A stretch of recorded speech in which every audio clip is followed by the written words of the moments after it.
Debate over Social Security benefit backouts for certain federal, state, and local government employees, it never ends.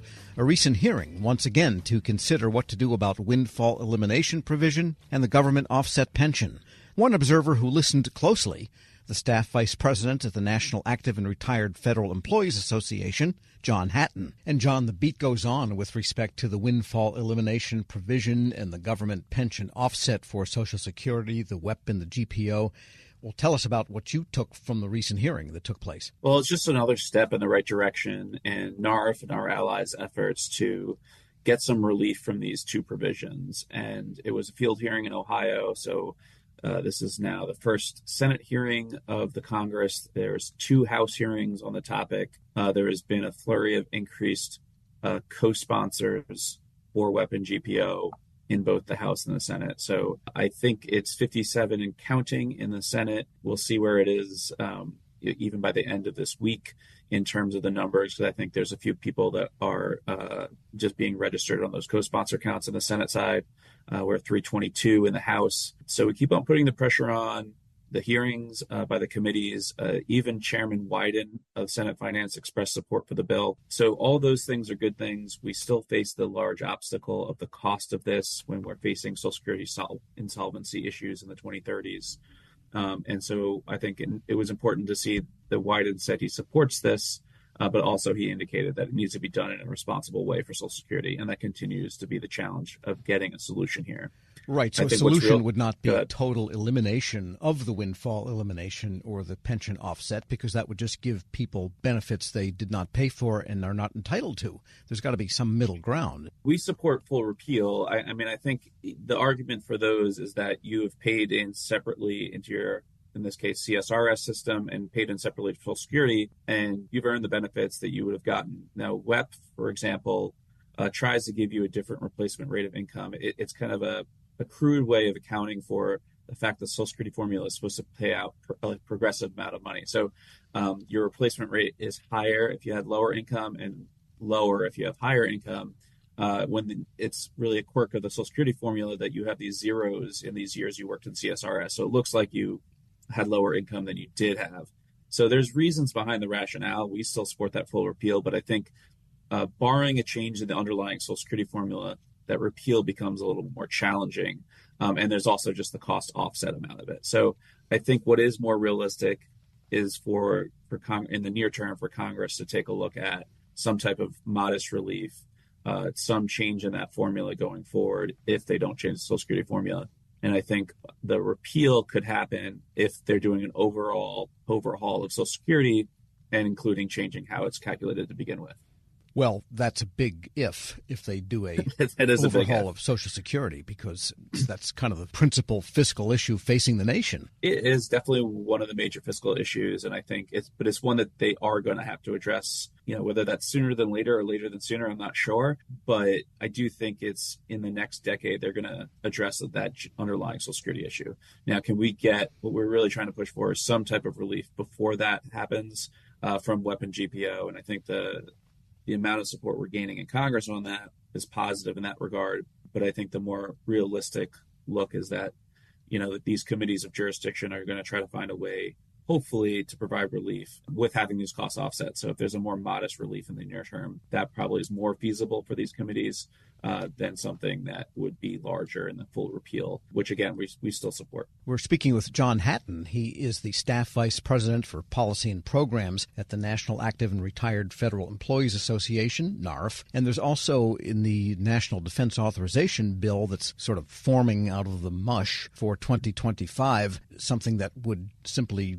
obviate the chance of there ever being a Schedule F, so-called, from a future administration. Well, that's our hope. There's a Connolly-Fitzpatrick amendment to the NDAA. There's been past efforts to include in that National Defense Authorization Act these types of amendments to protect and prevent that return of Schedule F. Now, right now, that OPM has issued a final rule that shores up that regulatory regime, but a new administration could come in with notice and comment rulemaking and turn that back. So there's some roadblocks in the way, but really we need legislation to prevent this from occurring in the future. So us and allies in Congress continue to push on that. I don't think we have the requisite amount of bipartisan support yet for this, even if people do recognize that tearing down the merit-based civil service could be a dangerous proposition. Well, yeah, I guess it depends on how you look at it. I mean, if a certain limited number of people are in Schedule F, that's not all 2 million federal employees. True, but right now we have, 3,000 to 4,000 political appointees. Even if you're expanding that to 50,000, that's a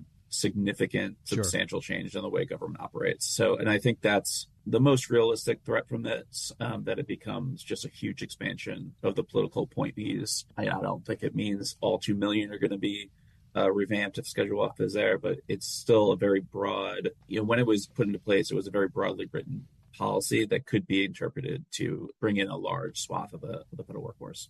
Okay, well, that probably will have some bipartisan support. Not every Republican will go there, but probably enough to enable this to become law, I would think. And just looking at the arithmetic of how some of the other votes have gone. And on House appropriations, a lot of cuts across the board. Yeah, there's a very modest increase for OPM in the fiscal year 2025 House bill. Now, the House bills are being written at levels lower than I think will be eventually passed. There's an underlying budget deal that was passed as part of the increase in the debt limit. I expect there to be there's not a finalization of the total top line numbers, but I expect it to look something like that. And I think then the House bills are coming at below that. But OPM was spared from severe cuts in the House bill, and so that's probably the lower end of the spectrum of where you're going into negotiations. So that's a good thing. We certainly want to see them get the type of investments in information technology that they can modernize their retirement processing, that can help just make things better for everybody, them, retirees, agencies as well. So it's good to see a little progress and some bipartisan support for that IT modernization funding, and that it wasn't receiving a big cut. And then the other provision that is there has to do with the TSP, and people that have TSP investments really ought to pay attention to this one, and that is the ESG provision, the so-called environmental, social, and governance criteria for investment. Tell us what that's all about and what this language would do for the TSP. Yeah, so there's language in the this House Financial Services and General Government Appropriations Bill that would prohibit any use of funds for TSP investments into anything with criteria for environmental, social, and governance in terms of basing those investments. Our concern is that, one, this really doesn't affect the core TSP funds, right? None of the core TSP funds use that. They are based on fiduciary standards. So it's a little bit of a solution in search of a problem. But it would affect the mutual fund window, which allows people who have TSP investments to take their money outside of those core funds if they decide they want to have some diversification, if they want to invest in ESG.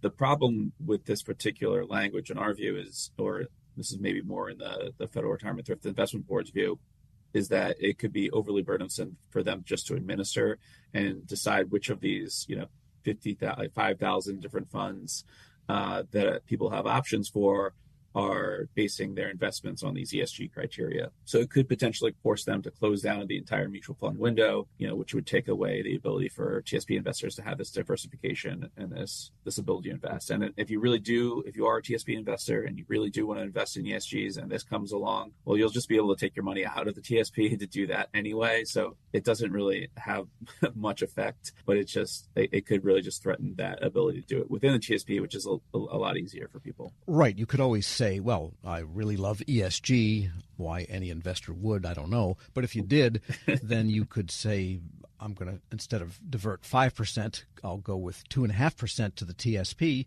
and then take your own money and put it in ESG just as a 401k, if that's your desire. Right. And I think this language really conflates different policies that are trying to incentivize ESG investments with giving investors choice to do whatever they want to do with their money. Because again, the core TSP funds are not using ESG criteria at all. Right. And, we wouldn't support them doing so. They should be based on the best interest of participants in terms of fiduciary standards. So, we still, though, support people having the choice of their own money. And this seems to go away from that. John Hatton is Staff Vice President for Policy and Programs at the National Active and Retired Federal Employees Association. As always, thanks so much. Thank you very much as well. And we'll post this interview at federalnewsnetwork.com/Federal Drive. Subscribe to the Federal Drive wherever you get your podcasts.